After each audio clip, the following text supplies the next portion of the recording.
In this video, we're going to talk about the common ion effect.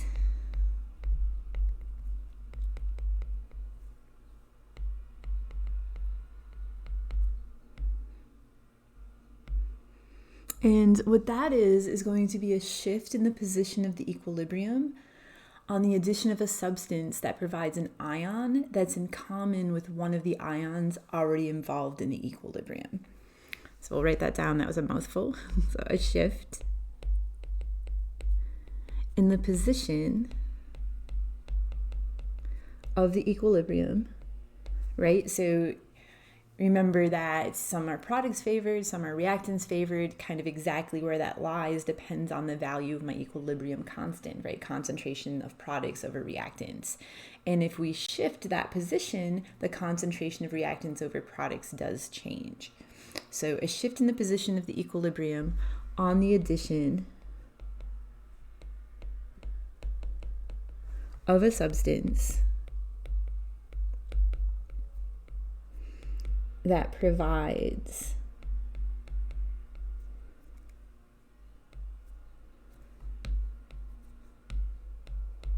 an ion that is common or in common, not sure what the better way to say that is, with one of the ions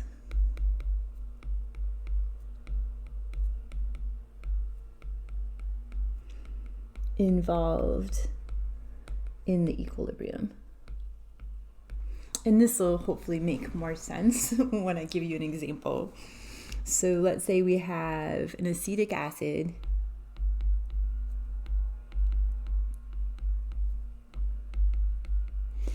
and sodium acetate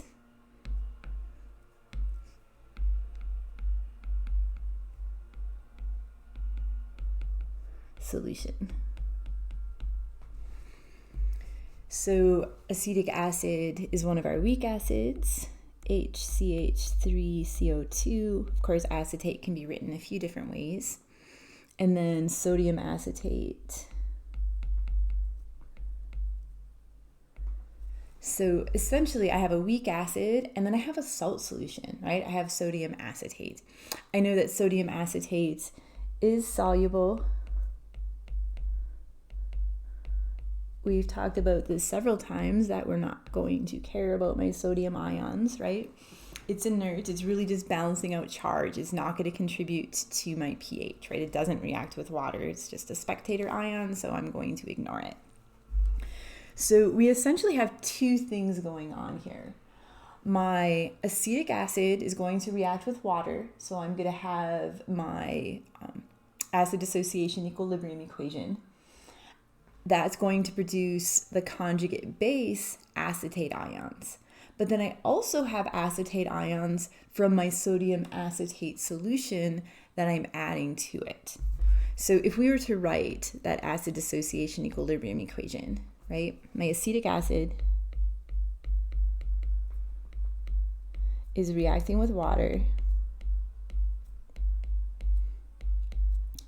to produce, not plus, hydronium ions plus acetate ions. And essentially what we're saying is that this comes from two sources. In fact, let's actually write it separate instead of having an arrow there. So there's two sources for acetate,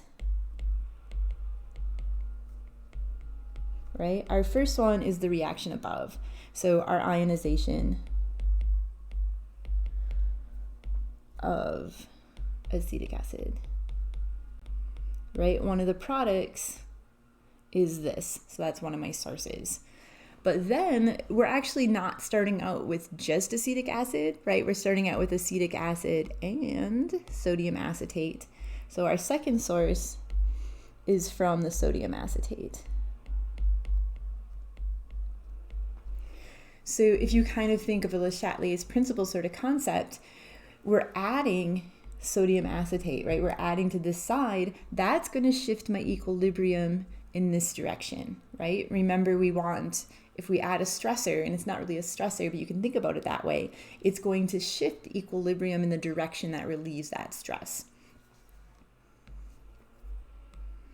If I'm going to shift it in this direction, let's go back to this because we can do an example for comparison. I'm actually going to have less hydronium ions, so my pH is actually going to be smaller than it would be if I didn't have that sodium acetate added to it. So let's go through an example.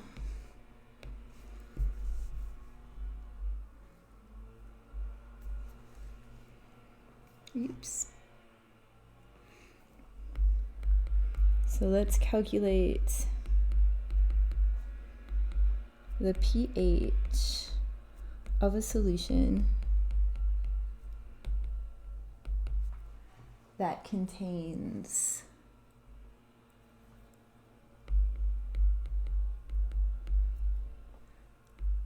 0.100 molar nitrous acid and 0.050 molar sodium nitrite. And then we're given the Ka of nitrous acid, and it is 4.5 times 10 to the negative fourth. So we're going to do this similar to how we have been solving for pHs when we have weak acids. We're going to write our ice table. It's just that this time, instead of having 0 for my concentration of NO2 minus, I actually am going to have 0.05 molar because I'm starting out with some, right? I'm not starting out with 0 anymore. I'm actually starting out with 0.050 molar. So let's write that equation. So my nitrous acid is reacting with water. We're producing hydronium ions plus NO2 minus. And those are both aqueous. I do get lazy often. And then when we set up our ice table, I do have an initial concentration of my nitrous acid. Water we're still not going to care about as far as determining our pH. Hydronium ions are 0, but my concentration of nitrate ions is no longer 0. It's actually 0.050 molar. And again, right, sodium nitrite, right, when it separates, I have 1 nitrite ion for every 1 sodium nitrite. So my concentration of this is the same as the concentration for this because it is a 1-to-1 ratio. Do be careful. If it's not a 1-to-1 ratio, then you do need to take that into account. We're going to lose X. We're going to gain X. We're going to gain X. And then at equilibrium, 0.100 minus X. This is X. And this one is 0.050 plus X.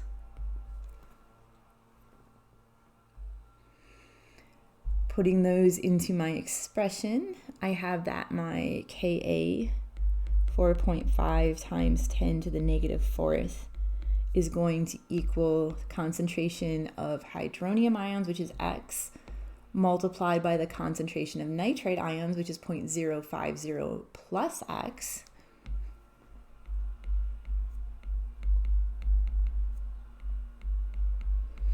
over the concentration of nitrous acid at equilibrium, so 0.100 minus X.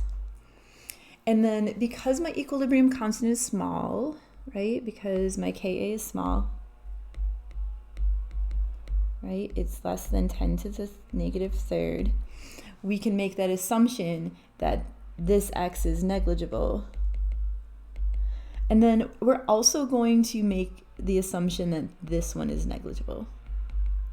This doesn't always work perfectly if your initial concentration is pretty small, but it's going to be really close. If you wanted to go through and do it the other way, your answer is probably going to come off a little bit different, but not enough to really matter in the end. So this one is negligible. If we didn't ignore this one, we would still need to use our quadratic equation, because we would have an x term, right, when we distribute this, and then I would also have an x squared term. So we are going to assume that both of them's negligible. I know the problem just said solve for the pH. I am going to have it solve for all the concentrations also, so we'll go back in and plug it in. But for now, we're going to just rewrite it. 4.5 times 10 to the negative fourth is going to be equal to x times 0.050 over 0.100, which just makes our math a whole lot easier when we do that. So grabbing my calculator.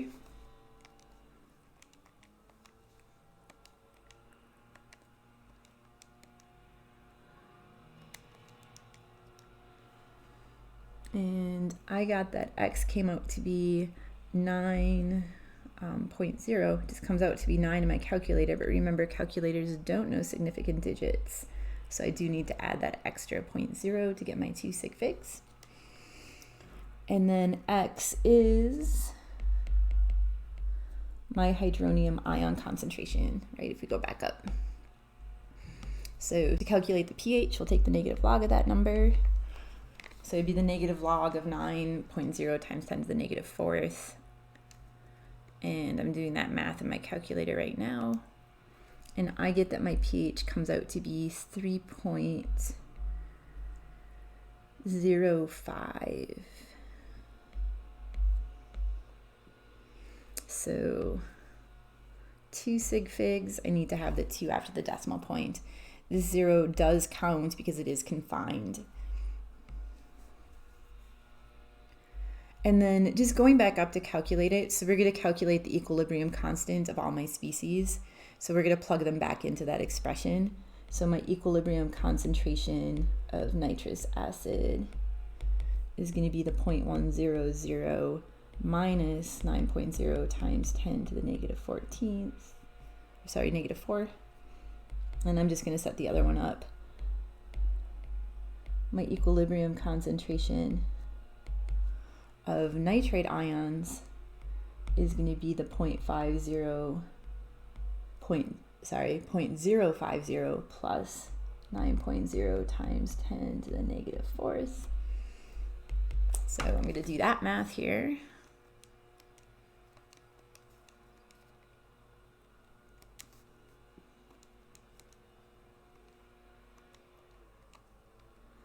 And for this one, I get 0.099. So as far as sig figs, if I was to take this out of scientific notation, I get this. So I have 3 digits after the decimal point. Here I have 5 digits after the decimal point. So I do want 3 digits after the decimal point.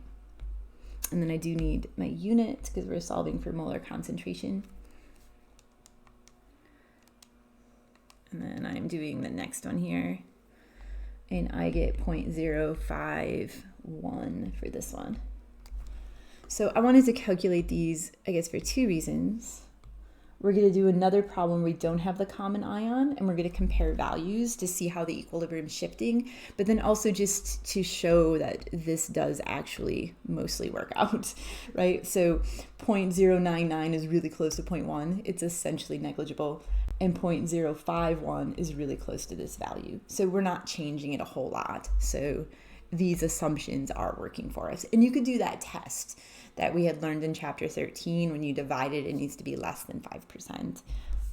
But if it's less, if it's this, I wouldn't worry about the test. It's going to work for us. So kind of quickly, I'm going to do this problem one more time. But this time, I'm not going to include this common ion. I'm just going to do it for this part. And then we'll compare values, right? Because we said if we have the common ion, we're shifting that equilibrium, right? A shift in the position of our equilibrium.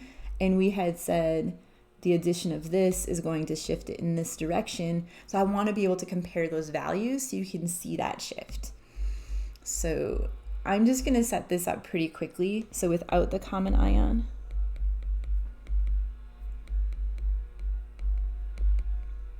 if we go back up to the ice table that we already have, instead of having 0.050 molar here, it would be 0. So this is an X, this is also an X. So X times X over 0.100. So 4.5 times 10 to the negative fourth is equal to X times X, or X squared, over 0.100. I don't have that common ion this time. So I'm going to solve for X.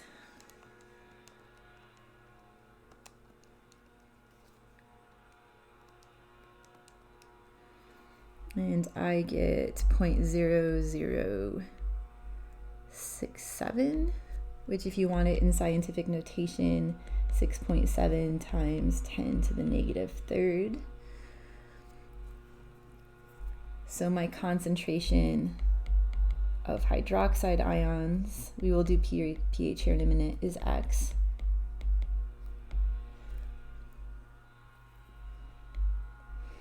My concentration of nitrite ions is also X, right? If we were to remake that ice table, remember there's a 0 here, so this is only X.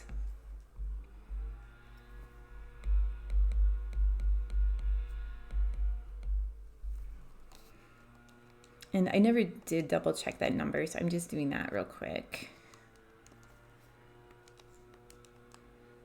Yep, I got the same thing. And then my concentration of my acid, and again, these are all at equilibrium. I don't think I wrote those up here. Oh, I did. Good.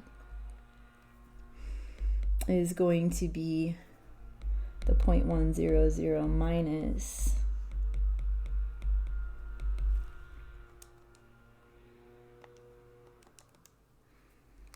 so 0.093 molar,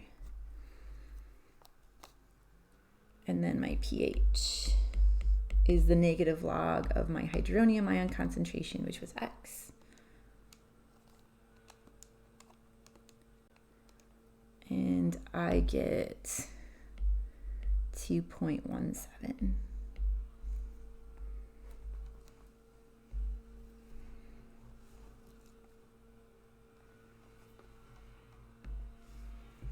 So kind of going back up and comparing these values, right? We had said that if we have a common ion, we're shifting it in this direction,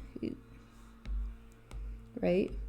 So I would expect with the common ion, my concentration of these are going to be smaller, right? Because we're shifting in this direction. My concentration of this is going to be larger. And then I might have said this backwards before, and I apologize if I did, but because I have less hydronium ions, right, because my pH is, because my equilibrium is shifting in this direction, my pH is actually going to be higher. Remember, they're inverse. So the more hydronium ions I have, the smaller my pH. The less hydronium ions I have, the larger my pH. So with the common ion, I'm actually going to expect a larger pH. It's going to be less acidic. So then comparing those numbers. So these first ones are with the common ion. And I'm going to make this a little bit smaller so we can just get it all on one screen here.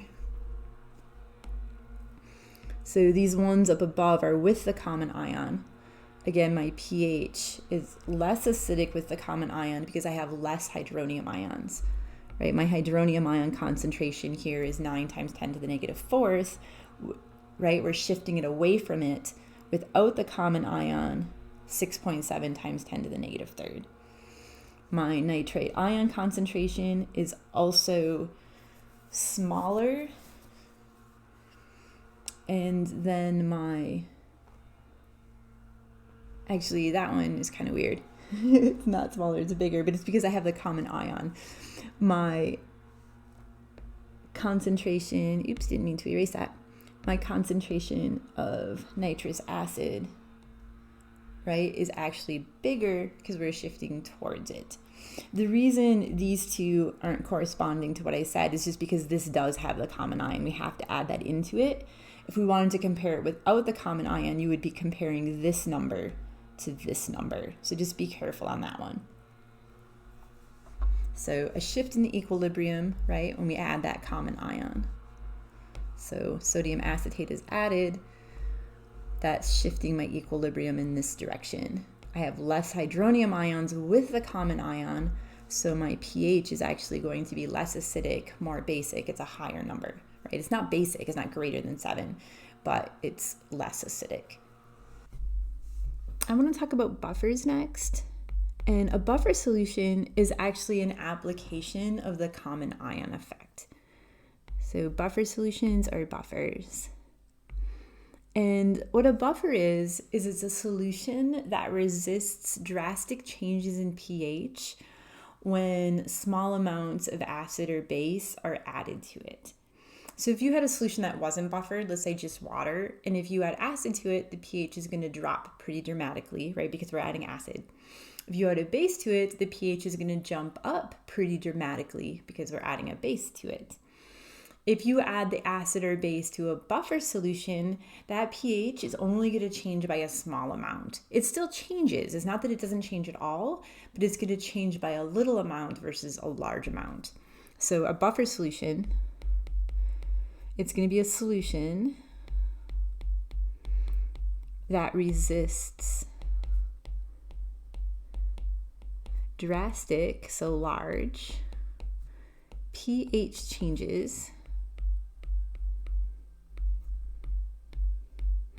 when, and I'm going to put in parentheses, a small amount of acid or base is added to it.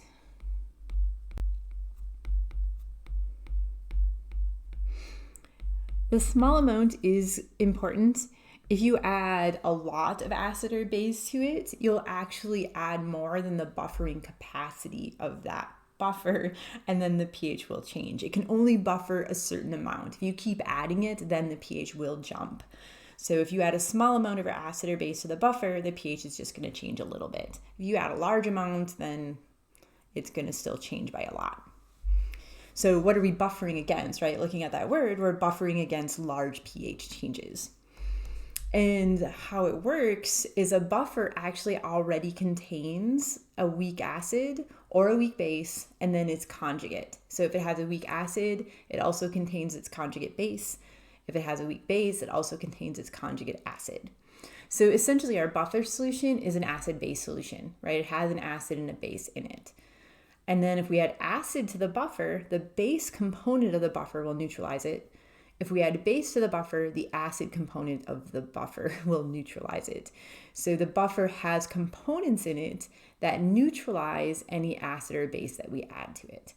If we keep adding acid or base to it, right, instead of small amounts, we add large amounts, we've neutralized, right, we've overcome all the acid or base that's already in it. We've overcome the buffer capacity, and we'll talk more about that. So let's write some of that down, right? A buffer solution contains a weak acid and its conjugate base, or a weak base and its conjugate acid. So our buffer solution has an acid and a base already in it, a weak acid and a weak base, but it has an acid or base with it. And then if acid is added to the buffer,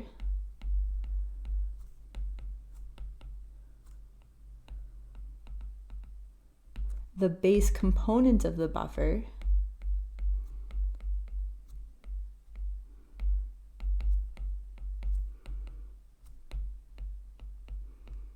neutralizes it.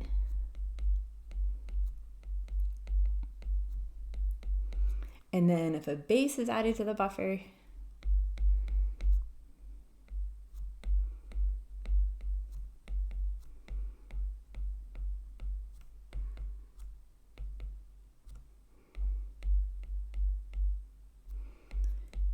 the acid component of the buffer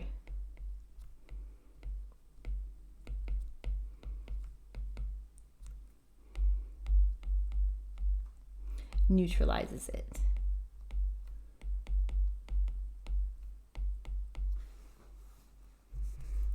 So we're resisting large pH changes by neutralizing the additional acid or base that's added to it. And then, of course, we have to remember what conjugate acid-base pairs are, because not all combinations make buffers, right? Remember, a conjugate acid-base pair are always going to differ by 1 proton. So we can have a weak acid and its conjugate base, or we can have a weak base and its conjugate acid. So kind of looking at some options, an example for us. Will the following combinations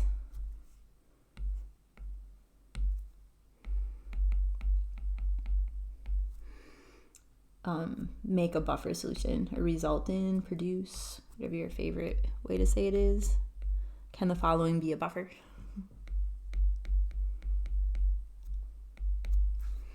Interpretation, are the following combinations acid-base pairs, right? That's what we're really looking for.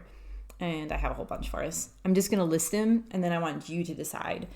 We've looked at conjugate acid-base pairs a few times, so I want you to give the answers to this a shot on your own. And again, I have quite a few of them. So I have HF and F minus, ammonia and ammonium bromide, potassium hydroxide and KF,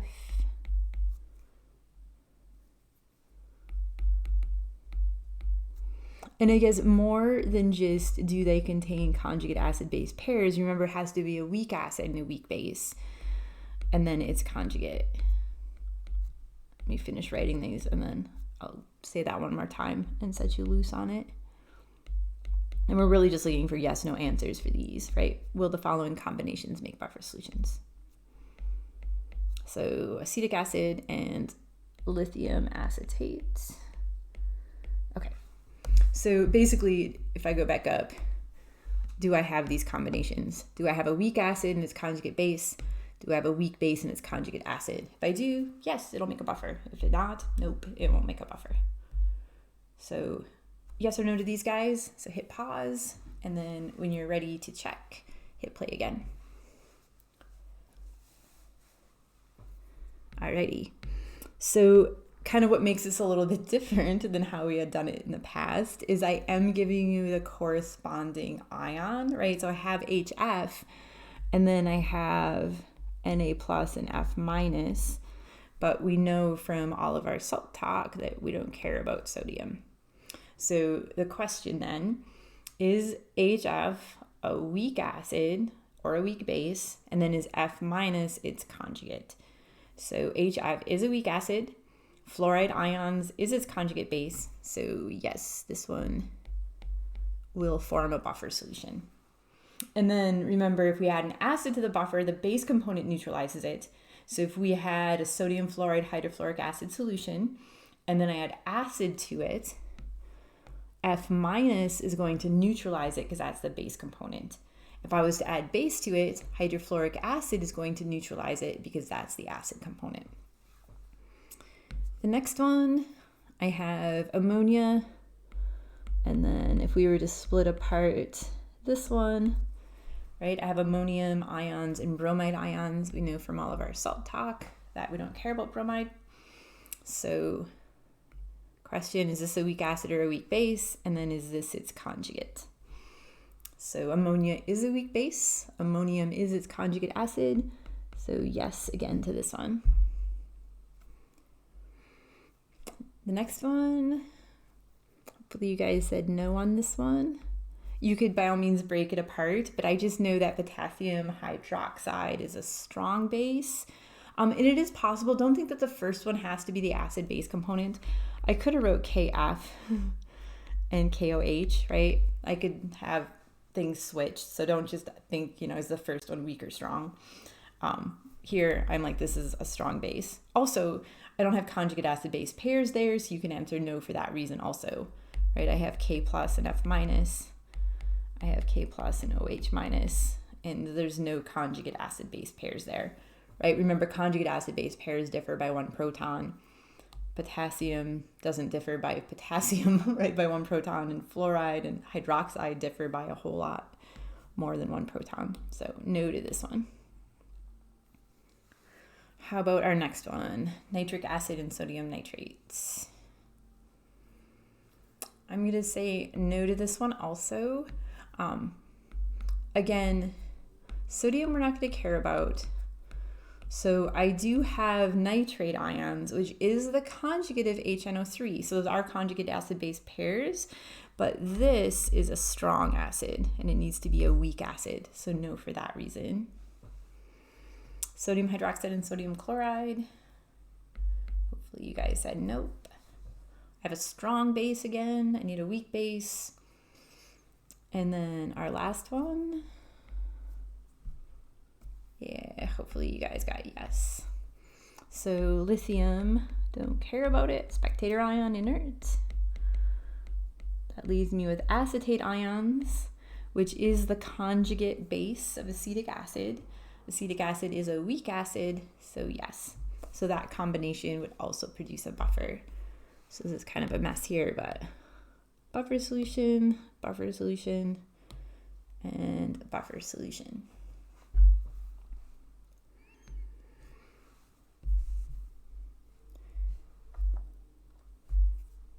So going through a couple examples, I just kind of want to, we can use these ones, go back up, and I talked about this first one already, right? If I added an acid or a base to it, like what component is going to neutralize, but I want us to think about the other two.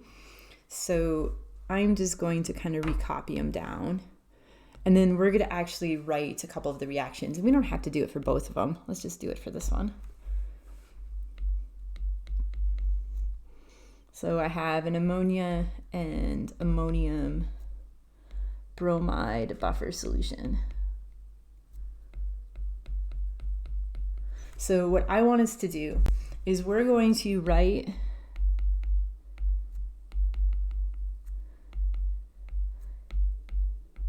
the net ionic equation for the reaction that occurs when hydrochloric acid is added to this buffer.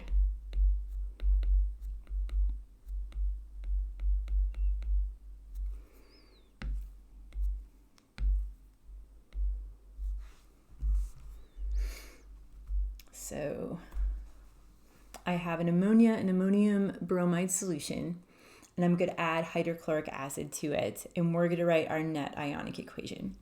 So kind of the first thing, remember, if we add an acid, which is what this is, it's going to react with the base component of the buffer. So we need to look at this, and we need to determine which component is the base component. And we already said that ammonia is a weak base. That's going to be the base component.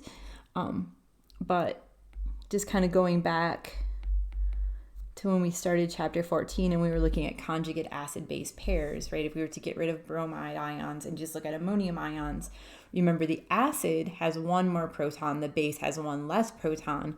So this is my base component.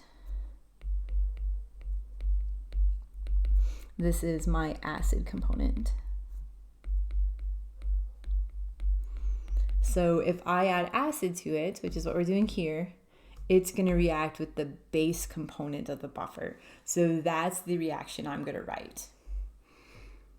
And then just like we were doing in the last video where we went right to the net ionic equations, I'm going to do that. And we can do it both ways, but I really want us to just be able to write the net. So kind of what we're doing is I'm going to take the HCl. This isn't the net, but just so we can kind of have an idea of what we're doing. And I'm going to react it with the base component, which is ammonia. It's a neutralization reaction, so water and a salt. again, I'm just going to write the net. So we know that this is a strong acid. So we know our strong acid in water is hydronium ions and chlorine minus. We don't care about those chloride ions. So I'm going to write my strong acid as H3O plus when I write my net ionic equation.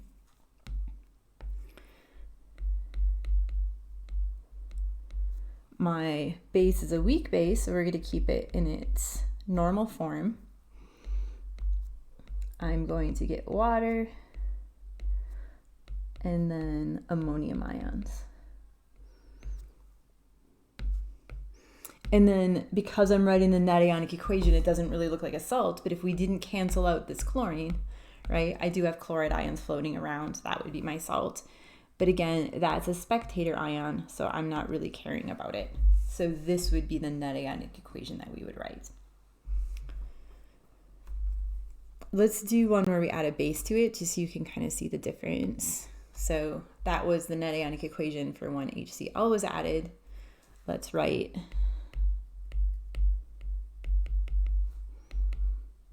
the net ionic equation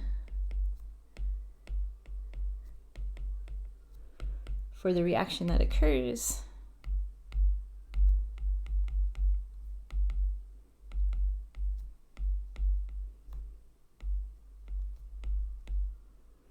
when sodium hydroxide is added to the buffer solution.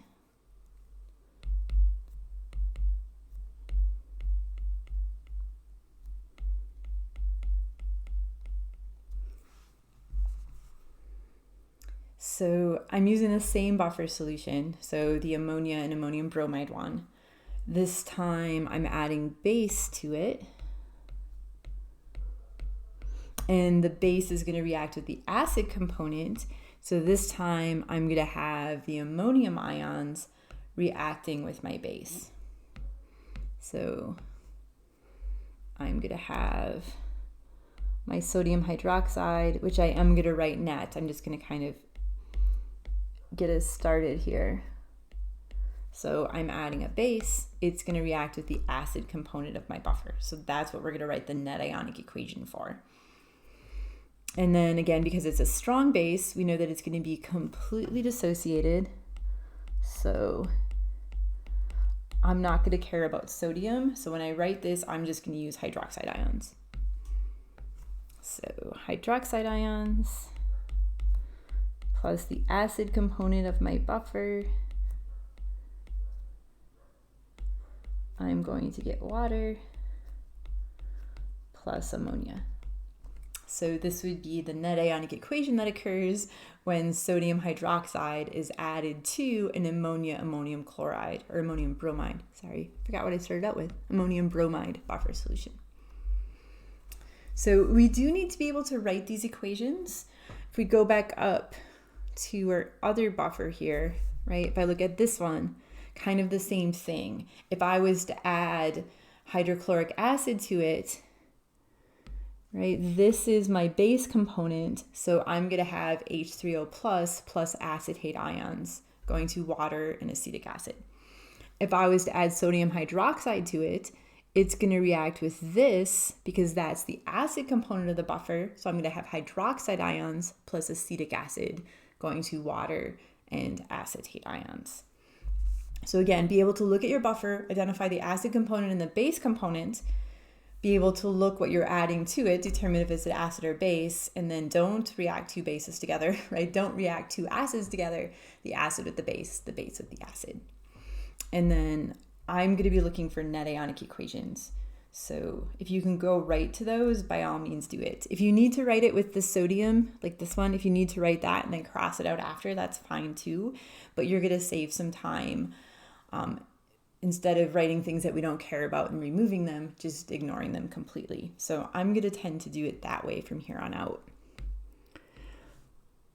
I do want to go through an example problem with numbers, and it's really just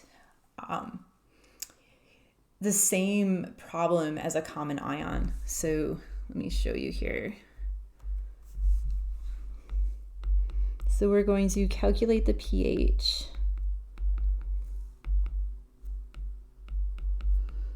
of a buffer solution that contains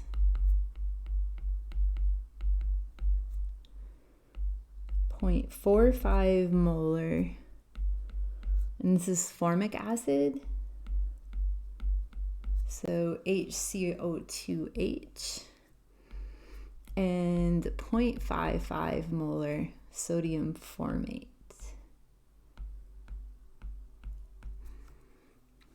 And the Ka of formic acid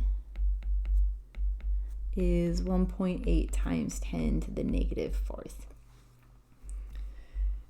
So because formic acid is a weak acid, I'm given my Ka for it. We're going to write our acid dissociation equilibrium equation. And then when we set up our ice table, it's just like that common ion problem. I have an initial concentration of this. I also have an initial concentration of CO2H minus. Again, that sodium we're not going to care about, so we're going to ignore it, right? I have Na plus, CO2H minus. So just like our common ion problems, we're going to have two sources for this, right? From the dissociation of this and then from the addition of this solution. So let's write that reaction.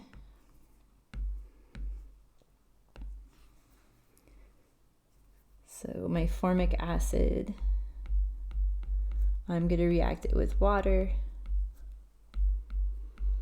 I'm going to produce hydronium ions plus my conjugate base. Pure liquid, these guys are all aqueous. And then I'm going to set up my ice table.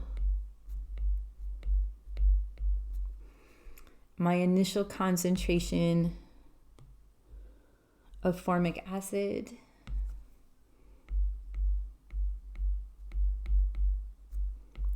water is not part of my expression. I don't have any hydronium ions to begin with, but I do have an initial concentration of formate, my conjugate base, right? And it's a 1-to-1 ratio again. So every one of these, I'm producing one of these. So whatever the concentration of sodium formate is the concentration of formate ions. It's also the concentration of sodium ions, but we don't need that. I'm going to lose X. We're going to add X. 0.45 minus X. X. 0.55 plus X. So this is when I said two sources. Maybe it's more obvious to look at it here, right? This is coming from this that we added, and then X is coming from the dissociation of this. So two sources, right? 0.55 plus my second source, X. And then set those equal to Ka, which thankfully is little. So 1.8 times 10 to the negative 4th is a small number. So we're going to use that K as small assumption, and we're going to ignore that plus X and minus X when solving for X. If we had to go back and calculate our concentrations, we would want to subtract and add them in.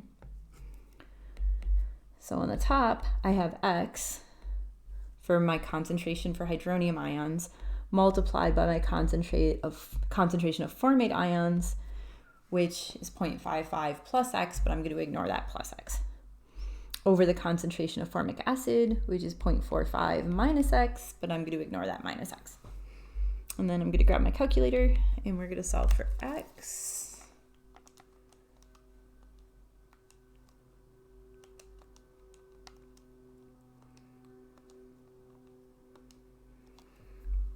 And I get 1.5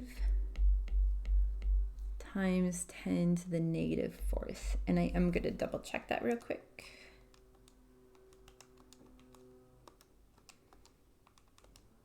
Yep, I got the same thing. And then I'm going to add a unit because that is equal to my hydronium ion concentration, right? If we go back and look. And then we're asked to solve for the pH.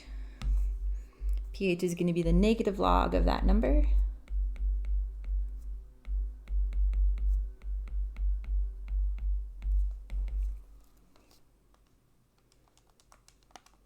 I'm typing into my calculator, and I get 3.82 for my answer. So set up exactly like we did with a common ion problem. A buffer solution is a common ion problem, right? I have my weak acid, and then I'm adding its conjugate base. So I have an ion that's something in common with this. In our next video, we're actually going to calculate the pH when we add an acid or a base to the buffer.